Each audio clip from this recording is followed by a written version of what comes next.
That double overtime game against Cleveland, DeRozan really showed up, and I was cursing him out in the fourth quarter, and he really. We're live, by the way. What's up, everybody? So you can see Finesse the Books is back on the show. Someone commented last week, was like, when are you going to have FTB back? And it didn't even occur to me. Like, nice. I was like, shit, I haven't even sent him a message in a while. So we got him back on. Prop Beaver is here. The poll running. Will Prop Beaver's cold streak end today?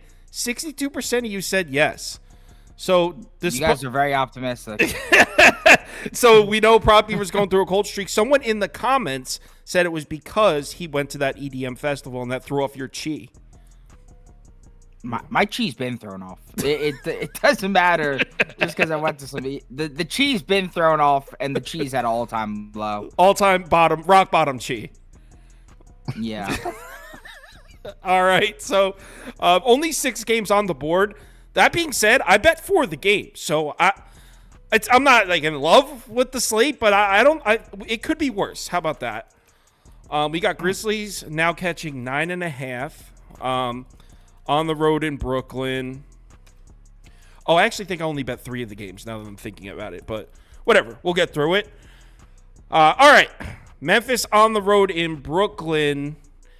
The line's at 9.5, and I'll go first in this one because this is not a game. This is one of my least favorite games on the board.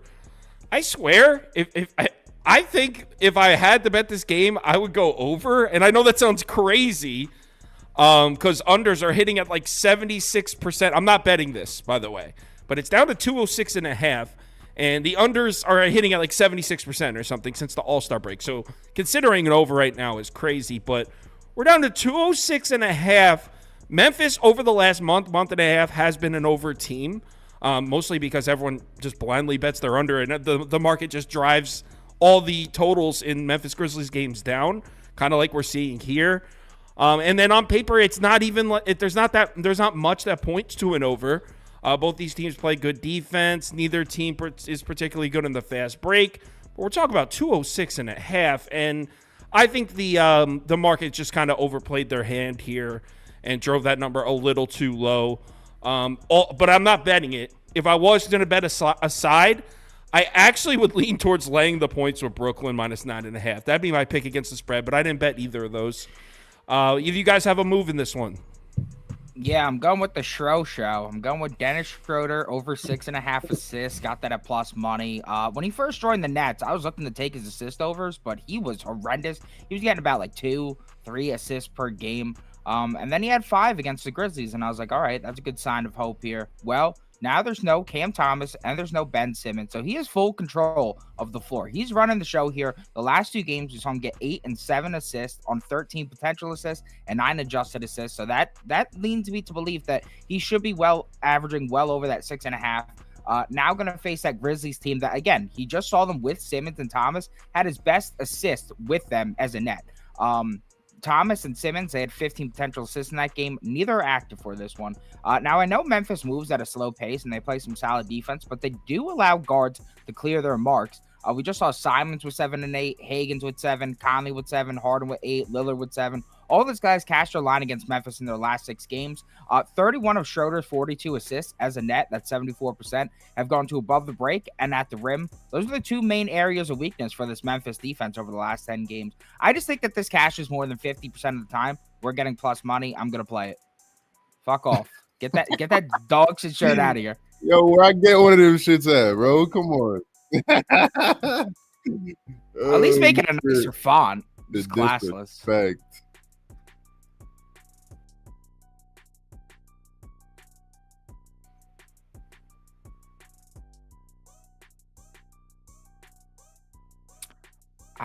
I mean, there's so many men I could blame for this cold streak. I don't know who the first one was. I don't know who fucking patient 0 was, but it might have been Dennis Schroeder. Patient, bro. I got a couple of plays. First of all, shout out to you boys. Thank you for having me back. Shout out to the chat, everybody watching.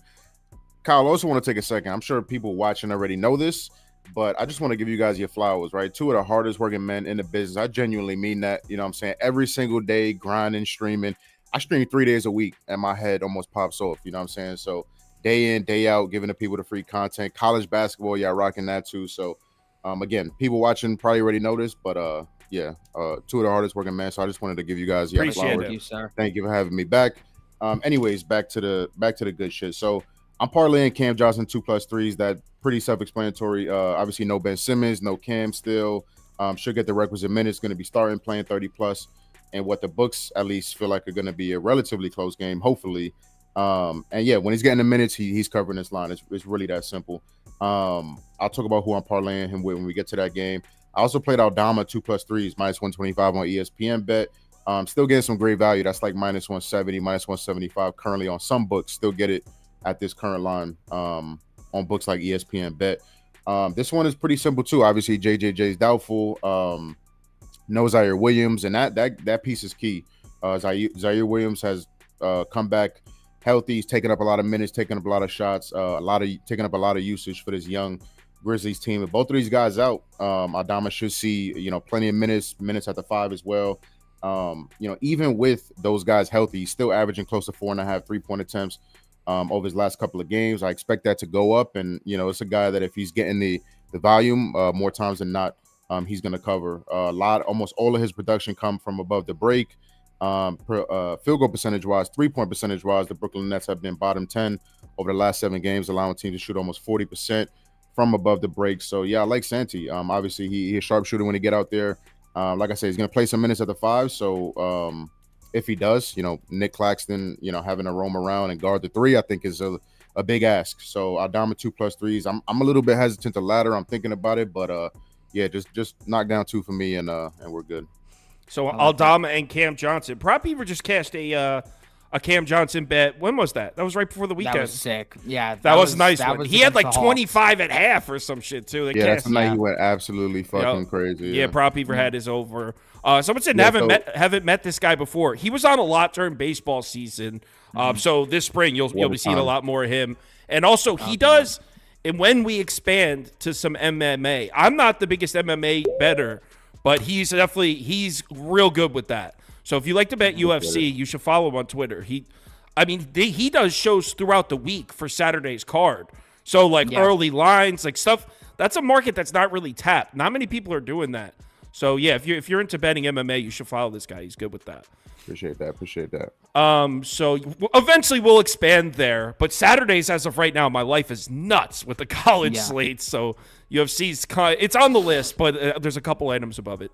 43% to 25% in favor of Brooklyn. So community leaning towards the Nets there.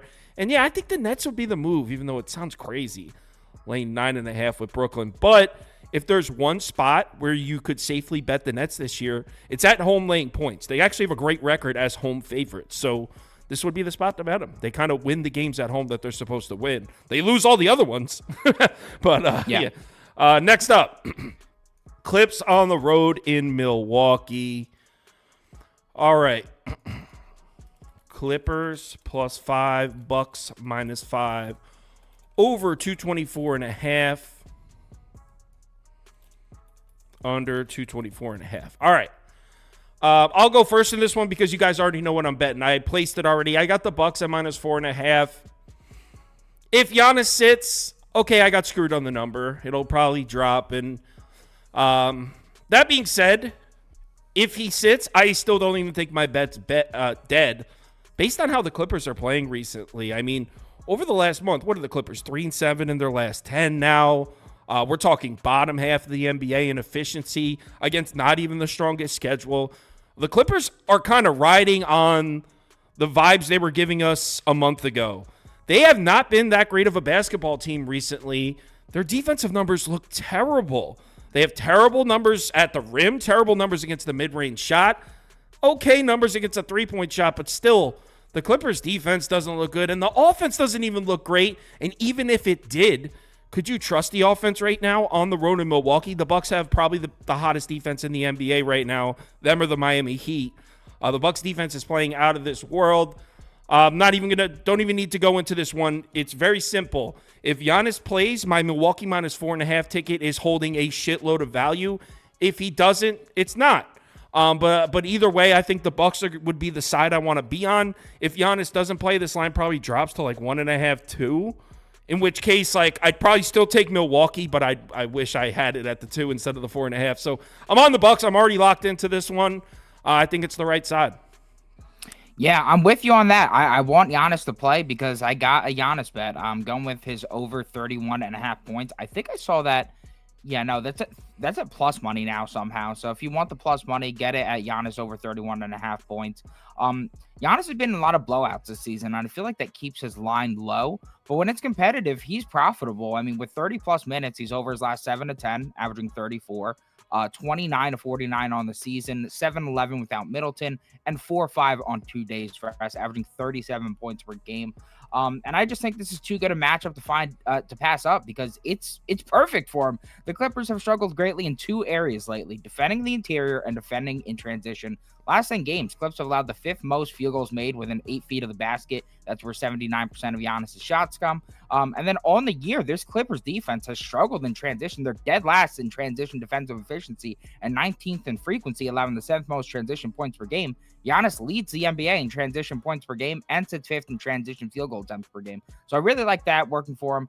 We've recently seen bigs like Kuzma had 32 against him. LeBron had 34. JJJ just had 29. Cat with 24. They're having success against LA, and Damian Lillard has really struggled against the Clippers. Last 9 games against them, he's shooting 35% overall, 23% from 3. So I think if the Bucks are going to win this game, which that spread indicates, then Giannis is going to have to step up here, and he's done so his last 6 to 8 against LA. I know Kyle's mentioned in the past, like, what about Kawhi? He shut him down in that playoff series that one time. That was sick. With the Raps. The last 3 times he's faced him, he's gone off. So it's regular season Kawhi. It's not going to scare me off. And I know some people may be like, oh, well, he's questionable. Half of these guys are questionable and they go out and drop like career nights. So I don't really know. The injury report's so crazy at this point. So, yeah. Real quick, FTB, before you get into it, someone's asking where they can find your content for UFC. Oh, you're muted. What a fucking amateur. So all of it will be in Go Boys, but I will drop some free stuff on my Twitter at Finesse the Books. Kyle got it right there. So yeah, but I'm doing streams every week for MMA, so all of my shit will be there as well. Yeah, if you follow him on Twitter, he tweets out when he puts something up. So he'll let you know when something gets uploaded. So just follow me on there. All right, you got to move for this one?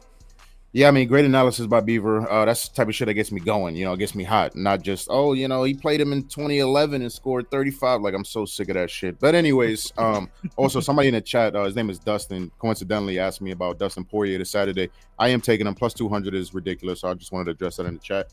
Okay. Yeah, I'm on Harden threes. I think it's a really, really good matchup. Harden's the type of guy, nationally televised game against a really good team. I know it's an Eastern Conference team, but still a really good team. He more likely, more times than not, usually wakes up for these games. And it's also a good matchup. Bucks are bottom 12 3-point defense in terms of attempts and percentage over the last 7 games. And they really struggle with pull-up threes. And we all know that's what Harden likes to do. More times than not, Harden's creating his own shot rather than catching and shooting. And yeah, he's just, I was riding PG a lot earlier this year, but he's become so untrustworthy for one reason or another. Obviously, he's dealing with some injuries right now. So in a game like this, I know Milwaukee's defense has been better. I think Kyle was saying that, but the 3-point defense has not been. So you take your guards versus the Bucks and this struggling 3-point defense, especially against the pull-up. Easy Harden spot for me. Now, he's not, covering at an insane rate, but the volume has been pretty consistent, and really that's all, I can cap. So I think he gets hot. Hopefully we get a relatively high scoring game. And yeah, I'm not mad if I saw some people playing points and assists, PRA. I'm not mad at that either. But I think Harden gets it going. I think it's a much easier matchup for him to cook on the outside rather than look for drives and look for scoring in close to the bucket. So Harden over 2.5 threes. I got it at -120 on FanDuel. Harden over. I like that because he's coming off a shitter yesterday. 0-10 from the field, 0-6 from 3. Yeah, does he not seem like the type of guy to be like, take that shit personally? Like, that's I'm gonna show out now. Who's primed for aggression. Yeah. He hears the narratives. Yeah. And what Twitter and what he said is right. The Bucks defense is third. They're first in overall defensive efficiency, but their numbers against a 3-point shot aren't on par with the rest of their defense. Yeah. I think even in the last 10 in their hot streak, they were like 19th and 23rd or something. So the 3-point defense still isn't there for Milwaukee. So yeah, a Clippers 3-point shooter would be a good look here. Bucks 66-28. So our community definitely leaning towards the Bucks. really going to come down to the status of Mr. Antetokounmpo. Kyle, if I can, real quick, I forgot to mention too. His props aren't out yet, but Norman Powell. Once his props drop, I will be looking at his props. Obviously, no Westbrook, so he's going to be huge off the bench in matchups like this. Norman Powell, it would just be Norman Powell overs. Yeah, probably threes. Over threes? Okay. Portland on the road in Minnesota. All right, let's get the I don't know about you guys, but this is not a game I'm betting. I don't know. Did anyone take a look at the injury report for this? This is a joke. I saw an interesting trend. Let me just pull it up real quick. Okay, so the Timberwolves let a 16-point lead slip away in the loss to the Clippers. The Timberwolves are 14-0 against the spread since January 2022, with less than 7 days rest, coming off a loss where they led by 14+. 14-0 system right there. Wait. Say that one more time. What did you just say? You making me do a tongue twister? So wait. Right. Minnesota, when they blow a lead. When they blow a big lead of 14+ points and they have less than 7 days rest since January 2022, they're 14-0 against the spread. So they come out firing the next game. That seems kind of thin. How often do they've blown a lead that much? It's happened 14 times since January 2022. I call bull on that. I call bullshit, bro. My guy. Listen, all right. That would just make me lean towards a blowout. Anything I'd be betting here would be in lean towards a blowout. Like I love DeAndre Ayton. I don't know why. I do. I love DeAndre Ayton. I don't want to fade him. This would probably be a matchup. He might not even play. He's questionable. Yeah, well, if he goes and he's, hobbling a little bit or whatever, I don't know. Well, the point is that he's facing Gobert, who he's gone under his last 4 or 5 against. He had a 22-point effort against them, I think, 2 games ago, so that's somewhat inflated his line. I'm just not seeing it for him. It's a brutal matchup. Gobert knows how to block that little floater. So this is a pass for you as well. 8 and under or pass. 8 and under or pass. FDB, anything? Yeah, I like that too. I'm on the opposite side of Beaver's, likeness. I absolutely hate fucking DeAndre. I hate his face. I hate his bag. I hate his fucking attitude. I hate his fucking auntie. I hate everything about him. You know what I'm saying? That little fucking shitty ass jump hook ain't gonna get you nowhere, buddy. Okay. So I wanted to fade him too. I think his points line 16.5.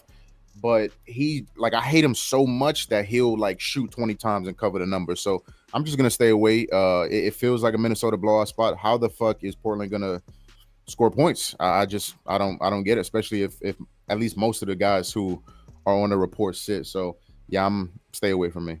So I guess I'm the only one I'll put it up. Not betting this, but this is the only way I would go is Portland plus the points. But what these guys are saying is very true.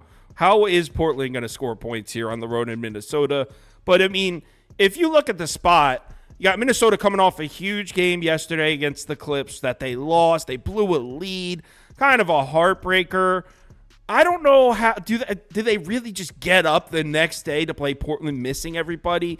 I mean, it's just a terrible spot for Minnesota. And if Portland was healthy, this line would probably be like Portland plus 8.5, Portland plus 9. And I would take it. So they're not healthy at all, though. So this is the only way I'd lean, but I don't know if I could really try. And by the way, Minnesota's offense has really not looked the same recently. The Timberwolves' offense has been mediocre at best for a little under a month now.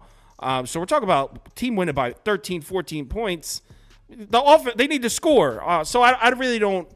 I don't like Minnesota. I think Minnesota might be overvalued. I said this a couple of weeks ago that I expect the T-Wolves to slide down the Western Conference standings. I expect them to enter the playoffs in the 4 seed, 5 seed of the West. So that's one of my picks for it. This is not a team. I think they're overvalued. That's a summary of what I'm trying to say here. I just looked at the Portland injury report again. Jeremy Grant is also doubtful. So DeAndre, I wanted to take DeAndre into under, but dude, he's sharing the court with Chris Murray, Matisse Thybulle, and Tamani Kamara. He's gonna try to be Jordan. He has to shoot the ball. Yeah. He's gonna try to be Jordan and take 25 shots and score 19 points. That's just on 33% shooting. Yeah. It just, as far as a motivation standpoint goes, you got a couple guys on Portland taking the floor. This is their game. This is their night. This is my time. And Minnesota's just lost a heartbreaker on a Sunday, and it's for them, it's just whatever. So motivation spot, all points to Portland. But yeah, I get it. It's tough. Maybe Duop Reith over 3-pointers if 8 and 6. I didn't even know allow a lot. He shoots threes, that guy, Reith? Dude, Yeah, he yeah, shoots no, more no, threes no, than any do other I. shot. Yeah. Isn't he a 5?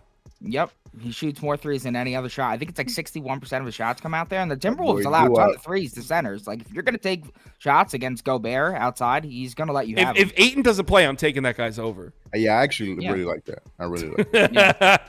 All right, we got Wizards on the road in Utah. All right. Is this line really down to 5.5 now?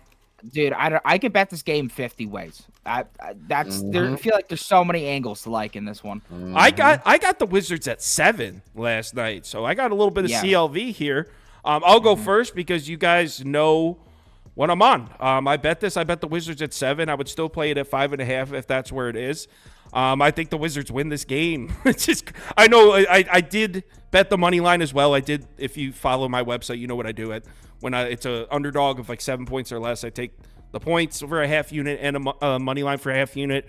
Been very profitable with it this year. That's what I did here with the Wizards. Utah, man. This is one of the worst teams in the NBA right now. Maybe the worst. Honestly, they look so bad, and their only redeeming qualities: offensive rebounding. Well, rebounding on both sides. They were a good rebounding team. And on offensively, they're able to get to the foul line. But who are the two main pieces for that? Walker Kessler and Lauri Markkanen. They're both out.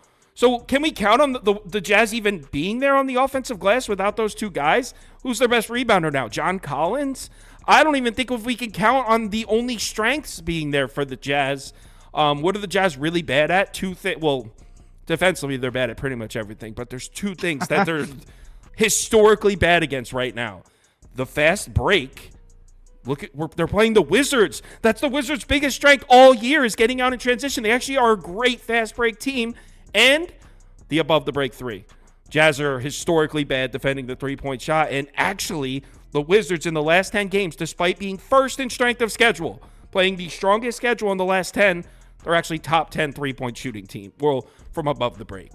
It's crazy. It's crazy that, like, I actually like the matchup for the Wizards. I'm not just playing the number here. I like the matchup. So, yeah, I'm on Washington, plus the points and the money line. A little bit of a risky bet here, but the market's moving the line that way. The market agrees with me, so pretty comfortable with my position. Proppy, you said you had like 10 different angles. Dude, yeah. I mean, I like Taylor Hendricks over rebounds. I like Jordan Poole over points. I like Sexton over points. The bet I did put down. Your boy Tyus. You love this guy. Dude, I just like guys who could do the little things. The man could dime. The man could dime his little ass off, man. He's on Halliburton territory lately. His last 8 games, he's averaging 12.4 assists per game, 18.8 potential assists per game, and 13.9 adjusted assists per game. I mean, he's going off right now. Even last game when he faced the Clippers, a tougher matchup, and he only had 22 minutes, still had 9 assists. I mean, it's just ridiculous. Now he's going to face a Utah defense that he had 14 assists on 24 potential assists against earlier this season. I wrote this last night because it was at like 8.5 or like 9.5 or something. I said the blowout risk is apparent here, but Markkanen's out for Utah. So is Walker Kessler, which is nasty for us because none of that Walker Kessler rim protection. That's beautiful for an assist over. And on top of that, Washington's more competitive on the road. Kyle mentioned it earlier. The Wizards, they excel in transition. The Jazz allow the most transition opportunities in the league. Expecting a fast-paced game here. The total indicates that, and Ty should be able to dime it up in those transition looks. We've recently seen Rozier with 8 and Butler with 7 in the same game. DeJounte Murray with 11. His brother Trey with 9. Curry had 10 and 10 against him. And D'Lo went into Utah and had 17 against him. That's just Utah's last 7 games. I just think it's too good a value to pass up, considering I think it should be at 10.5 for the same price. Now it's at 10.5. It's at plus 124 on FanDuel if you still want to grab it. I'd still do that because the 6 of 8, only one of those 6 had hit 10. So, I mean, 5 of those 8 guys cashing at plus 124. I think that he just keeps it up here. I mean, Jazz, I've sucked at betting the NBA this year. One thing I haven't sucked at is fading the Jazz with assists. Someone said John Collins' rebounds have been making money for 2 months. Oh, Another one. I'm not saying John Collins isn't going to have a great day on the glass. I'm saying as a whole, if I'm handicapping this game, the Jazz should win the rebounding battle on paper. It should be 65-40. But without Kessler and without Markkanen as a whole, that gap's going to be closer. And if you take away the rebounding edge for the Jazz, there's not many redeeming qualities about this team right now. So, yeah, I'm on the Wizards FTB. Yeah, everybody in their fucking dog is on John Collins rebounds, which scares the fuck out of me. But yo, no funny shit like that. This is why I love Beeves. Look, this is my write up, right? You guys can see how long that is. Man, literally took like 80% of that shit. It's just, I love it. I love it. So those numbers he mentioned, right? So I'll try to mention shit that he did, and I'm on Jones 10 plus assists as well. I got it at -115. Don't mind the 10.5. I love the 10. If you can still get the 10, I'd obviously take the 10. But 18.8, 12.4, 13.9. Those are all numbers he mentioned. He also mentioned Tyrese Halliburton numbers, right? Those three numbers lead the league in that 8-game span. So even better than, Halliburton, area right there. These are all categories where the Jazz are bottom 10 defensively, right? Last 10 games. Restricted area field goal percentage in the paint, overall field goal percentage. They're dead last in 3-point percentage allowed and points allowed. They're bottom 10 in all of those categories. He mentioned the guys that guards that have balled out assist wise. And yeah, he's just really diamond. Obviously, the matchup is good. If you look at his usage too, right? His usage is weird because it's under 20%. What that tells me, the man lives to dime the ball. You know what I'm saying? That's why the double-double isn't even really on the table because the man is not scoring. So under 20% usage, but these assist numbers is absolutely fucking crazy, right? Over those 8-game span, that same 8-game span that people were talking about, he's 4th in passes per game and has a 46.3 assist percentage, right? For those of you that don't know what that is, that's the percentage of assists you have of your team while you're on the floor. Almost half of the team's assists he's getting while he's on the floor, which is second to only Luka, right? So we're talking about elite, out of the stratosphere numbers. So yeah, I won't go too heavy. I think Beaver did an amazing job. I'm also on Denny Avdia, so I took little 2-leg, right? 14 plus points and 2 plus assists is -125 on DraftKings. 2 plus assists, he's only not hit that in 4 games this year. I think that's pretty safe. I think he's averaging, if I'm not mistaken, he's averaging like 7.5 potential assists over his last 7 games. So obviously that's more than enough. Avdia, the points, I think is just gonna be a fucking field at the rim, right? You get a layup. So I think Avdia is obviously gonna be a part of that. He's also sneaky efficient from 3. He doesn't take a lot, obviously, but I think he's gonna take 5 or 6 of them today. Hopefully he drains a couple. I also played Avdia 20 plus points at +320 on DraftKings. So I think you can kind of take your pick. I know some people on Poole, some people on Kuzma, right? I don't knock that at all, but at such a low line, I like this kind of Avdia lay, save yourself a point or 2 and pair it with the 2 plus assists. So 14 plus points, 2 plus assists, -125 on DraftKings, and then Trey Jones 10 plus assists. That's why I took the assist because, dude, I could see anybody on the Wizards having a field day today. Yeah. Anybody. Yeah. The Jazz defense right now is on. I was looking at Marvin fucking Bagley. Yeah, dude. Anybody. Someone in the comments, Ronald was out there. UCapper. Oh, Ronald. Yeah, he said that he sprinkled. He's like, I know Kyle sprinkled the money line here. You are damn right, I did. Yes, he did. S. too. Someone said Timberwolves are going to score 150 points. Don't tail sauce. I didn't bet that 150 game. 150 points. I didn't bet that game. That was my pick for the show. I didn't bet Portland. I want to see a ticket, or it doesn't exist. Next up, Chicago at Sacramento. All right, I'll go first on this one. I'm a little indifferent about it. So you sound pumped. No, I mean, I placed the bet. It's one of my smaller bets of the night. I am on the Bulls, but I did not sprinkle the money line here. That usually that little half and half move I do. I did not do it with this one. Hold on, let me get the poll up on the screen. All right, so I'm gonna put Bulls plus the 6.5 here, or this graphic says 7.5. I actually think I got it at 7. I'd have to check. I'm pretty sure I got Bulls plus 7, but. All right, so we know that based on how these teams, if we just take a step back and look at just like the last month, based on how these teams have produced against who, strength of schedule, just basic raw efficiency numbers, Bulls plus 7 or 7.5 or 6.5 is the move here. You got the Kings at home laying a big number. That's a spot you always fade the Kings. You got the Bulls on the road catching points. That's a spot they've been very, very profitable this year. There you go. Table set. How do we not take the Bulls? And that is the main reason I'm on the Bulls. That being said, on paper, I really don't love this matchup for the Bulls. The Bulls just don't have the 3-point shooting to exploit the weakness of the Kings defense. I know that the Kings are also terrible against mid-range shooting, which is why I forget who said it. One of these guys is on DeRozan. Spoilers. I forget. I am. Yeah, probably right. So I knew one of them was. So I know the Kings also have terrible defensive numbers against mid-range shooting, which is a plus. But I don't know if mid-range shooting alone is enough to get me onto a side to cover a number. So what the Kings do well defensively is protect the rim. All year, they've had solid numbers at the basket. And if you take away the rim away from the Bulls, now that's not the main part of their offense, attacking the basket. They take a lot of jump shots too, but I don't love the matchup for the Bulls offensively.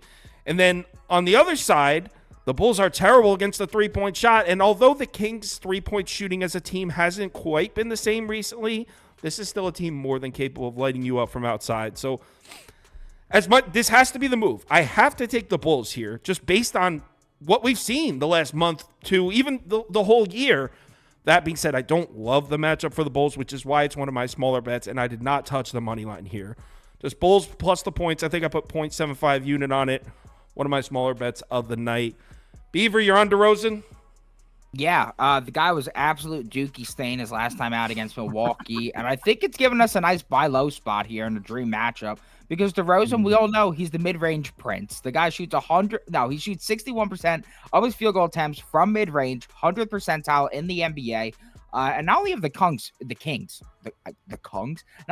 funneled shots to that area, but they've been horrendous at defending it. Last 10 games, they're 29th and 28th in paint frequency and efficiency, while they're 30th and 20th in long mid-range frequency and efficiency. But I really think it only gets better because guess what else Sacramento does? They're 26th in defensive free throw rate during that span. DeRozan, he's fouled on 17% of his attempts. That's 97th percentile in the NBA yet again. Last 30 days, the Kings have been getting worked by power forwards. So they're on the sixth most points per game, 5th highest field goal percentage, 7th most rebounds per game, 8th most assists per game. And without Levine and with Vooch, he's 12-3 to the over this season, averaging 34.9. On top of that, I love my rest splits. He averages his most points per game, most assists per game, and most rebounds per game, all on 2 days rest. 9-1 this season and 18-6 since last season in these spots. Just too good to pass up when the guy's starting to really show that old vintage DeRozan that we know could go out there and score 30 on any given night. So, a couple questions and comments in the comments. People are saying Giannis must be out because of the line movement. I wouldn't say that necessarily. I mean, I still see 4s open. I see a couple 3.5. So it dropped a half a point, maybe a full point on a couple books. So that could have just been some sharp money coming in on the Clipper. I'm not saying Giannis is playing, but I wouldn't say that's evidence that he's definitely not playing. We've seen the line one time in a game, or was it Tatum, where it was like, oh, Tatum's not playing because the line dropped like 3 points, and all of a sudden it was announced he was playing, and it went right back up. So I wouldn't draw any conclusions based on the line dropping a point. It looks like, by the way, Ronald in the comments is on the Bulls with me here. He put Bulls with a bunch of exclamation points. So I guess Ronald is with me. FDB, Yeah. Did you say you were on DeRozan too? I don't know what the fuck I'm on, to be honest. Heavy lean towards the Bulls. Obviously, that was an amazing breakdown by Source. Knowing that RC's on it is kind of both of those things are inching me, even more towards the Bulls side. It is a Bulls spot. It's a Bulls number, in my opinion. We've seen over and over again. Like the beam is cool and all of that, but big number at home for the Kings has not been, a very advantageous spot for them. Kyle mentioned their lack of shooting. I'm going to one of their only shooters. So Cam Johnson, 2+3s. I talked about that earlier. I'm pairing that with my man Ayo Dosunmu, 2+3s. That's plus 100 on FanDuel. We'll start with shot selection. Dosunmu over the last, I think it was like 5 or 6 games, shooting nearly 50% from the corner.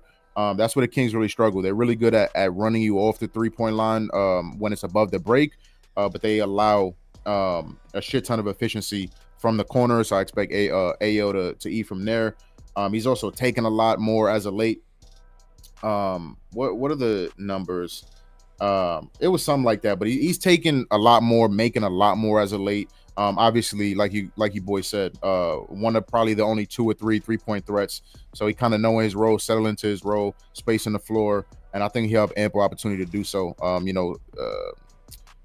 Beaver mentioned DeRozan. I think he's going to gain a lot of attention, especially on the drive. So I think, AU will get at least, 2 or 3 wide open shots. Hopefully, 2 or 3 more regular 3-point attempts.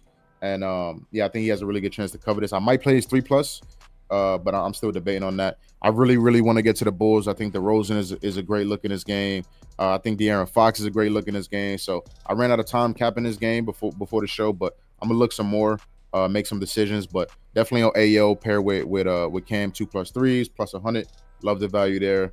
And heavy lean towards the Bulls. I'll probably get there if Ronald's on it, you boys are on it, talk me into it. I'll probably take the Bulls as well. Yeah. It's Ronald sounded a lot more confident in it than I did. That's all I need. You know what it is? It feels too easy almost. Like, I know the matchup isn't great, but like the Kings just suck in the spot every time. Somebody said in the chat too. Somebody said in the chat, like, the Bulls sometimes start slow, right? When those midi shit isn't going or the offense looks stagnant, but I think they'll pick it up enough. 7.5 is a big spread, so maybe take them live. The last time they faced them, the Bulls were getting their ass beat and came back at the end of the game. So. Yeah.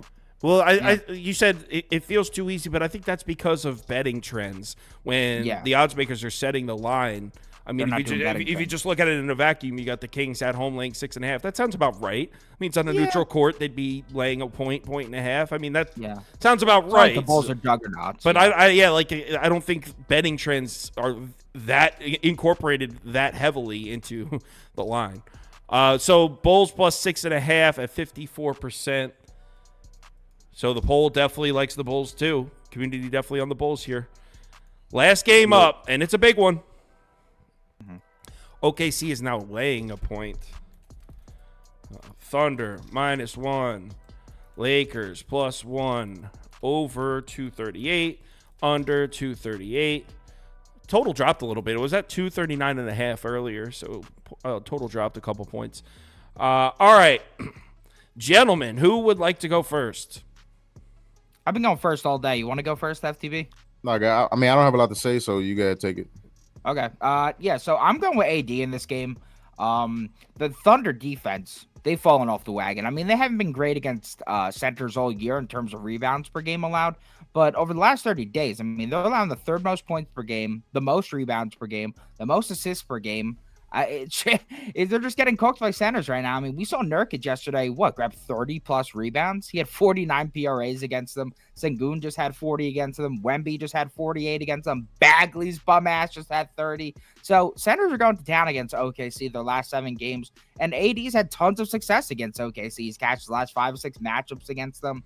And what's important to me here is the volume. He's had 17+ field goal attempts and 4 straight matchups against them, averaging 19.2. Even if we just do 16+ field goal attempts, 13-4 at home this season, averaging 47.1.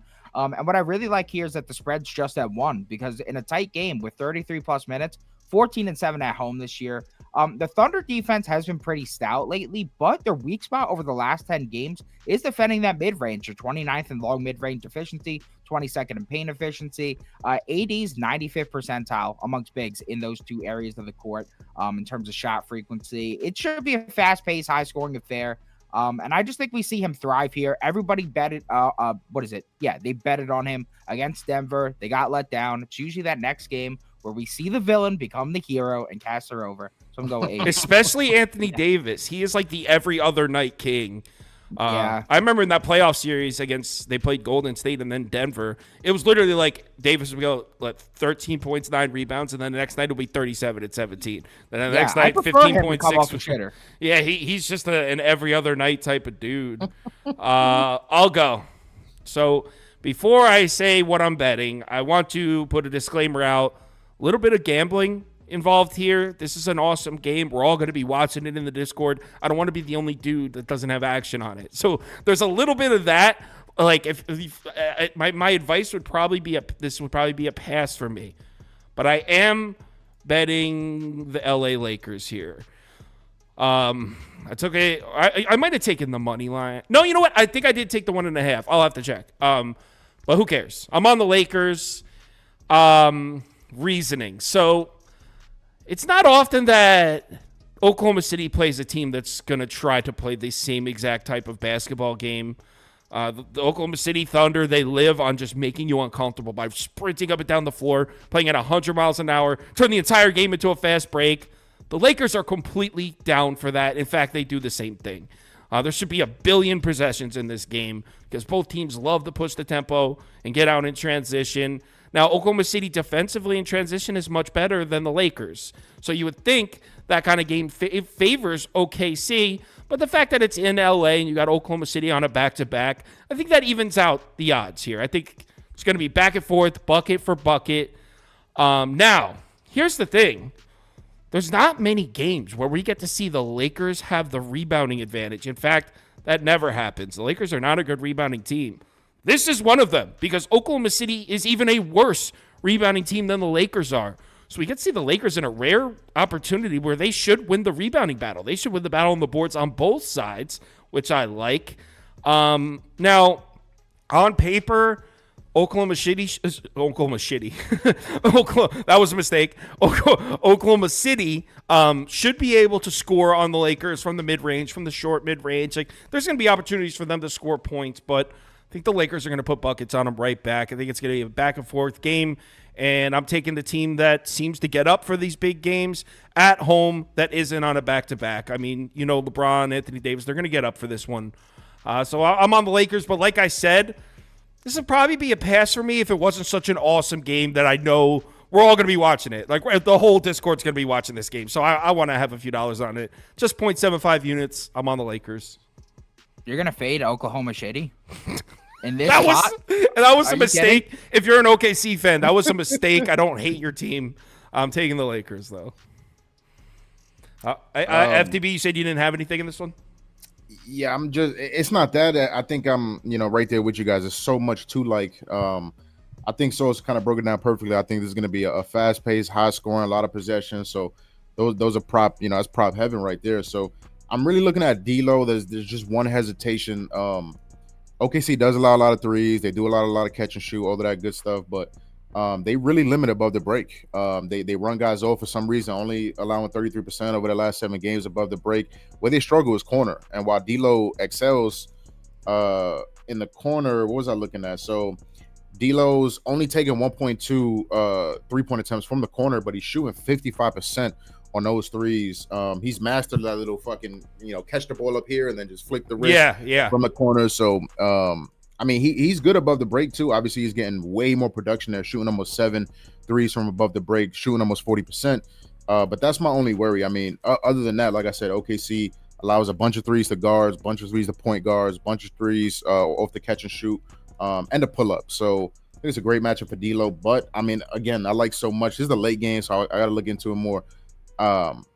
SGA's become really, really public, which scares me. But obviously, I think it's a good matchup for him. Jalen Williams too, sneakily, not really sneakily no more. He's been absolutely fucking hooping. So his line is high. I think it's like 19.5, but I think it's high for a reason. So I mean, those are the main things. I think the AD look is amazing. I just don't really bet on AD. I think he's soft like Charmin, so it's hard to bet on a guy like that. But he's gonna have like 87 pounds on Chet, and he's shown that he can dominate that matchup. Rui Hachimura threes is a sneaky look that I'm looking at too. Rui leads the team in corner threes. He's hooping from the corner. I think he's shooting around 50% from the corner. I'll either take a look at his threes or his points. Obviously, there's a lot of mouths to feed. LeBron, I think, is a true questionable. I know he's on the report every night, but I think he's truly questionable for this game. So if he sits, I obviously like Rui a little bit more. But yeah, those are the only things. I think the heaviest lean is D'Lo. But I got to look more into it. All right. So, yeah, I am on the Lakers. Community disagrees with me. 57% of you said you're taking Oklahoma City. So I'm on a bit of a Lakers island here. But that's okay. I'm not scared to be on the island. Shall we? Did you do an underdog prop, Ever?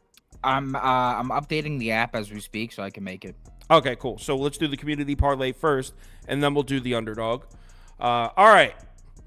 FTB, been a long time since you did a community since you were involved in a community parlay. Community about hot as shit, right? Yeah. Well, for some reason, every time Ski's he comes on Wednesdays, the community always hits for that guy. That's a ski effect right there. Yeah, the Ski's got the good luck charm or something. All right, so Grizzlies at Nets. You guys picked the Nets. Probably gonna might be a bit of a chalky one here. Clippers, Bucks. You guys pick the Bucks. Blazers, T-Wolves. What do I even do for that? I'm going to skip that one. Actually, I guess I'll put T-Wolves minus 13.5. How about, or 14 it's at. I'll put that in there. I don't think anyone's going to vote for that, though. Wizards, Jazz. You guys like the Wizards. Wizards money line. All right. All right. Cast your votes. Yo, WJ King, pause. Someone say something in the comments. All right. Where the heck's... There it is.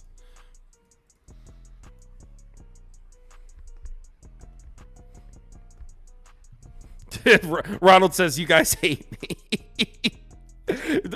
Yeah, I don't think the community parlay has ever won for Ronald. Community just doesn't like him. No, I got good reviews when I have Ronald on. I always get compliments saying I have that guy again. Yeah, so the community does like you, Ronald. He does. They do like you. They just don't come through with the parlay. That's the homie right there, bro. Absolute goat. He does a good job.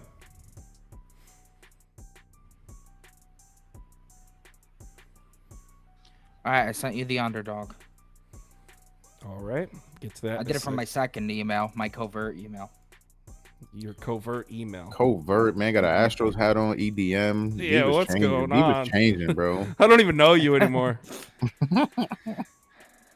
Maybe I could change into a good capper. I don't know, hopefully. Let's not go crazy. Halloween coming up. Yeah. that's my next chance. All right, so Bucks and Nets are going to make it. So first two legs, Bucks and Nets. Bucks money line, Nets money line. Definitely off to a bit of a chalky start. People did not want the Wizards in there apparently, but you know what? 21%. So Wizards will get another chance. Bulls, Kings. You guys voted for the Bulls. Bulls money line. Yeah, I'm gonna have to play the Bulls now, bro. It's Bulls time. You know what I'm gonna do? I'm gonna put these three up. There's only three options. There's only three options left. Two of these are getting in. So there's only one Bulls money line, Thunder money line, Wizards money line. Two of those are getting in. One's going to get left out. I would imagine Thunder will be in there because a lot of people liked OKC. So I would imagine it'd be between Bulls and Wizards. So we will get a dog in there. Wizards money line is wild. Yeah. Yep. That's how I like it. I believe in them. It sounds 14 in a row, too. 14 losses in a row for the Wizards. Who would have thought? Community on a Wiz. It looks like the Bulls are going to get the... Ooh, that's a close battle, actually. It's a close battle between Bulls and Wizards. Oklahoma City's definitely going to be in there. So it's going to be Bucks, Nets, Thunder. It's a matter of whether we're going to pair that up with the Bulls or the Wizards.